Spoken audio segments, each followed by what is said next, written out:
చాలా మంది తెలియక దేవుని దగ్గరికి రావాలంటే ఆ డ్రెస్ మార్చుకోలేమో అనుకుంటారు చాలా మంది. ఈ రంగు బట్టలే వేసుకోలేమో దేవుని దగ్గరికి వస్తే, లేదా రూపాన్ని మార్చుకోలేమో, హెయిర్ కటింగ్ ఎలా చేయించుకోలేమో, మీసాలు ఉండకూడదేమో దేవుని దగ్గరికి వస్తే, గడ్డం పెంచుకోకూడదేమో అని కొంతమంది ఎప్పుడు బాహ్య రూపానికే ప్రాముఖ్యత ఇచ్చేవాళ్ళు చాలా మంది.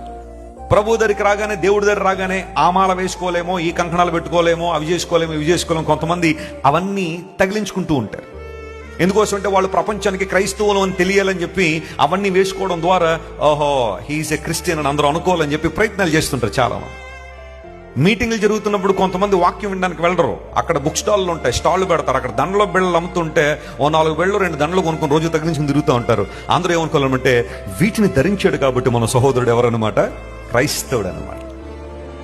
మెడల్లో సిలువలు, ఉంగరాల్లో సిలువలు, మంగళసూత్రాల్లో సిలువలు, ఇంటి పైన సిలువ, కిటికీలు చట్రాల్లో సిలువలు అన్ని పెట్టేసుకోవడం ద్వారా some people project themselves as Christians.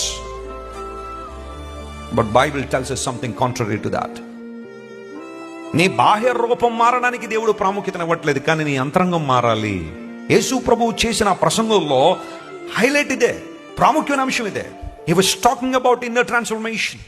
నీ హృదయం మారకుండా, నీ అంతరంగం మారకుండా, నీ జీవితంలో మార్పులు రాకుండా నువ్వు బాహ్య రూపాన్ని ఎంత మార్చుకున్నా, ఎన్ని రకాలైన ప్రయత్నాలు చేసినా దానివల్ల ప్రయోజనం లేదు.